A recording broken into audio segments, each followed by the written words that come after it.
दोस्तों आज की इस वीडियो में दोस्तों हम लोग यहाँ पे 2025 के लिए बहुत ही इंपॉर्टेंट क्वेश्चन लाए हुए हैं। 2025 के लिए इसको आप लोग आसानी से इसको समझिएगा और याद करिएगा, जो बहुत ही इंपॉर्टेंट है आप लोगों के लिए। इस क्वेश्चन में आप लोग को हम बता दें कि ये रिपीटेड क्वेश्चन, बहुत सारा क्वेश्चन लिया गया है जो बार बार रिपीट करता है, उस क्वेश्चन को लिया गया है जिससे आप लोग को बहुत ही फ़ायदा होगा, है ना। देखिए यहाँ पे 2011, 20, फिर 2023, है ना, फिर यहाँ पे 2023, तो रिपीटेड क्वेश्चन लिया गया है। इसीलिए आप लोग इसको बढ़िया से आप लोग याद कर जाइए कि दिक्कत नहीं होगा आप लोग को। 1 नंबर क्वेश्चन हम लोग का कह रहा है कि निम्नलिखित में से किस सम्मेलन में जर्मनी की क्षतिपूर्ति राशियों को कम कर दिया गया। तो वियना सम्मेलन में क्या हुआ था, वियना सम्मेलन में जो है ना, ये जर्मनी की क्षतिपूर्ति राशि को कम कर दिया गया था। नेक्स्ट क्वेश्चन देखिए कितना बार पूछा है, देख रहे हैं ना, इसलिए इसको देखिए याद करिएगा। फिर कह रहे हैं रक्त एवं लौह की नीति का अवलंबन किसने किया था। तो रक्त एवं लौह की नीति का अवलंबन जो है बिस्मार्क ने किया था। लौह एवं रक्त रक्त एवं लौह का बिस्मार्क ने किया था। नेक्स्ट क्वेश्चन कह रहा है बिस्मार्क, इसको याद रखिएगा। फिर कह रहा है नेक्स्ट क्वेश्चन में हमको निम्नलिखित में से किसके योगदान से इटली का एकीकरण पूर्ण हुआ था। इटली का एकीकरण जो है किसके जो है योगदान से प्राप्त हुआ था। तो ये जो है सभी के प्राप्त, मेजनी भी थे उसमें, मेजनी भी थे, गैरीबाल्टी भी थे, मेजनी भी थे और काउंट काउर भी थे, है ना। तो इनके ये सभी अगर नहीं रहते, है ना, सभी नहीं रहते तो ये जो है इटली का एकीकरण नहीं हुआ रहता। तो ये तीनों जन थे इटली के एकीकरण में। नेक्स्ट क्वेश्चन कह रहा है कि हीगेल किस देश का दार्शनिक था। तो हीगेल जो है जर्मनी का, हीगेल जो है जर्मनी का, हीगेल कहाँ का था, जर्मनी का। आप लोग ह्यू जलना सुने हैं ना, ह्यू जलना, तो ह्यू जलना यानी हीगेल, यानी गला में ही जलता है, ह्यू जलता है, वही हीगेल, जर्मनी जलता है तो जर्मनी। सिंपली याद करने के लिए तरीका कुछ बता रहे हैं आप लोग को, हाँ। नेक्स्ट क्वेश्चन कह रहा है कि जर्मनी राइन राज्य का निर्माण किसने किया था। तो जर्मनी राइन राज्य का निर्माण जो है नेपोलियन बोनापार्ट ने किया था। जर्मनी राइन राज्य का निर्माण जो है नेपोलियन बोनापार्ट ने। देखिए जर्मनी में ऊपर भी आ रहा है ना रॉ का मात्रा, इसमें भी देखिए रॉ का मात्रा आ रहा है, बोनापार्ट में आ रहा है ना।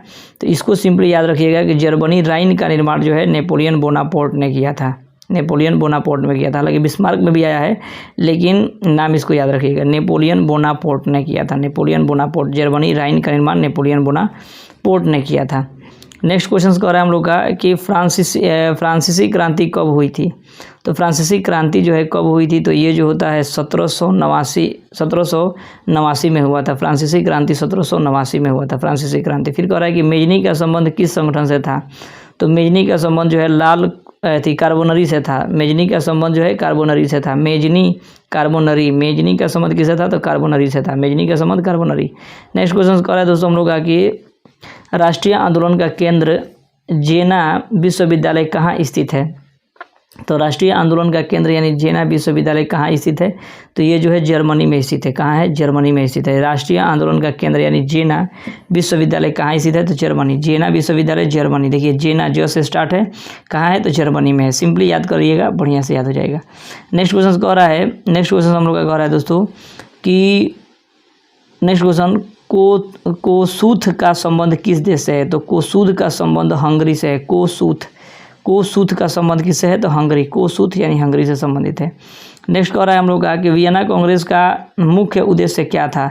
तो वियना कांग्रेस का मुख्य उद्देश्य क्या था, तो ये जो है राजतंत्रों को पुनर्स्थापित करना।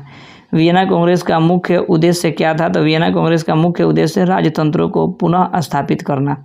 वियना कांग्रेस का मुख्य उद्देश्य राजतंत्रों को पुनर्स्थापित करना था। फिर कह रहा है कि सिकंदर कहाँ का निवासी था। तो सिकंदर जो था कहाँ का था, तो सिकंदर जो है यूनान का था। सिकंदर यूनान का था। कहाँ का था, यूनान का था, सिकंदर यूनान का था। फिर कह रहा है हम लोग का अगला कि जलवेरिन संबंधित था, किससे संबंधित था, तो व्यापारियों से। जलवेरिन किससे संबंधित था, व्यापारियों से।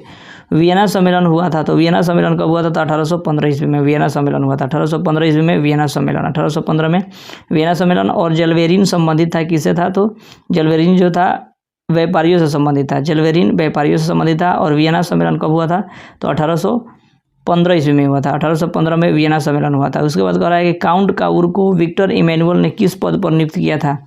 तो काउंट काउर को विक्टर इमैनुअल ने प्रधानमंत्री के पद पर नियुक्त किया था। काउंट काउर को विक्टर इमैनुअल ने किस पद पर नियुक्त किया था? तो प्रधानमंत्री के पद पर नियुक्त किया था, प्रधानमंत्री के पद पर। इटली एवं जर्मनी के एकीकरण के विरुद्ध निम्नलिखित में से कौन सा देश था? इटली एवं जर्मनी के एकीकरण के विरुद्ध में कौन था? तो ऑस्ट्रिया था। इटली एवं जर्मनी के एकीकरण के विरुद्ध में जो था कौन था? तो इटली और जर्मनी के एकीकरण के विरुद्ध में जो था ऑस्ट्रिया था। ऑस्ट्रिया जो है इटली और जर्मनी के जो है एकीकरण के विरुद्ध कर रहा था। फिर नेक्स्ट क्वेश्चन कर रहा है हम लोग कि जर्मनी के एकीकरण का प्रमुख वस्तुकार कौन था?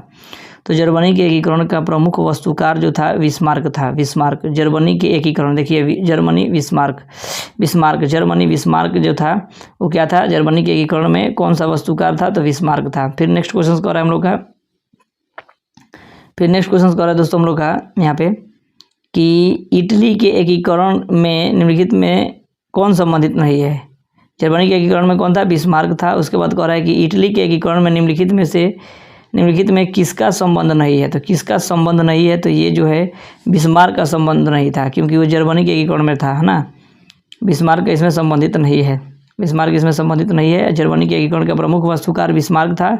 और इटली के एकीकरण में जो है, इटली के एकीकरण में किसका संबंध नहीं था? तो बिस्मार्क का नहीं था, क्योंकि ये जर्मनी के साथ था। समझ में आ रहा है? फिर कह रहा है कि 1830 की क्रांति के बाद फ्रांस में किस प्रकार का शासन स्थापित हुआ? तो 1830 की क्रांति के बाद फ्रांस में जो है ये जो है संवैधानिक राजतंत्र का शासन स्थापित हुआ, संवैधानिक राजतंत्र का संबंध जो है स्थापित हुआ। फिर नेक्स्ट क्वेश्चन कर रहा है हम लोग का कि फ्रैंकफर्ट की संधि पर हस्ताक्षर कब हुई थी? फ्रैंकफर्ट की संधि पर हस्ताक्षर कब हुई थी? तो फ्रैंकफर्ट की संधि पर हस्ताक्षर 1871 ईस्वी में हुई थी। फ्रैंकफर्ट की संधि पर जो है हस्ताक्षर कब हुई थी? तो 1871 में। फ्रैंकफर्ट की संधि पर हस्ताक्षर 1871 में हुई थी। नेक्स्ट क्वेश्चन कर रहा है कि यंग यूरोप की स्थापना किसने की थी? यंग यूरोप की स्थापना किसने की थी? तो यंग यूरोप की स्थापना जो है मेजरी ने किया था। यंग यूरोप की स्थापना किसने किया था? तो यंग यूरोप की स्थापना मेजरी ने किया था। यंग यूरोप की स्थापना मेजरी ने किया था। फिर यूरोप का मरीज किसे कहा जाता है? तो यूरोप के मरीज को हम लोग किसको कहते हैं? तुर्की को कहते हैं। तुर्की, यूरोप है ना। यूरोप के मरीज किसको कहते हैं? तो तुर्की को कहते हैं। यूरोप के मरीज किसको कहते हैं? तो तुर्की को कहते हैं। नेक्स्ट क्वेश्चन हम लोग का कह रहा है, नेक्स्ट क्वेश्चन कि सन 1870 में जो है फ्रांस और प्रसा के बीच युद्ध कहाँ हुआ था? सन 1870 में फ्रांस और प्रसा के बीच जो है युद्ध कहाँ हुआ था? तो सेडोन के बीच में हुआ, सेडोन में हुआ था। सेडोन बीच कहाँ हुआ था? तो सेडोन में।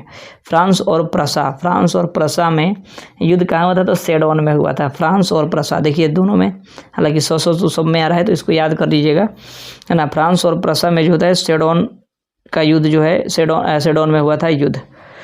नेक्स्ट क्वेश्चन कह रहा है कि गैरीबाल्डी पेशे से क्या था? तो गैरीबाल्डी पेशे से एक नाविक था, नाव चलाता था। गैरीबाल्डी पेशे से एक नाव चलाता था, नाविक था। फिर कह रहा है रूसो किस देश का दार्शनिक रहने वाला था? रूसो किस देश का दार्शनिक जो है रहने वाला था? तो रूसो जो है कहाँ का रहने वाला था? तो फ्रांस का। देखिए रूसो से कन्फ्यूजन खा जाइएगा कि रूसो रूस का रहने वाला था, नहीं, रूसो जो है कहाँ का रहने वाला था? तो रूसो जो है फ्रांस का रहने वाला था। रूसो कहाँ का रहने वाला था? फ्रांस का रहने वाला था। रूसो किस देश का दार्शनिक रहने वाला था? तो फ्रांस का रहने वाला था। फिर नेक्स्ट क्वेश्चन कह रहा है हम लोग का कि 1829 की एंडियानोपुल की संधि किस देश के साथ हुई थी? तो 1829 की एंडियानोपुल की संधि जो है तुर्की के साथ हुआ था। एंडियानोपुल की संधि किस देश के साथ हुई थी? तो तुर्की के साथ हुई थी एंडियानोपुल की संधि। रूसो कहाँ का था? फ्रांस का। गैरीबाल्डी पेशे से नाविक था। और 1829 में एंडियानोपुल की संधि किस देश के साथ हुई थी? तो तुर्की के साथ हुई थी। तुर्की के साथ, किस देश के साथ?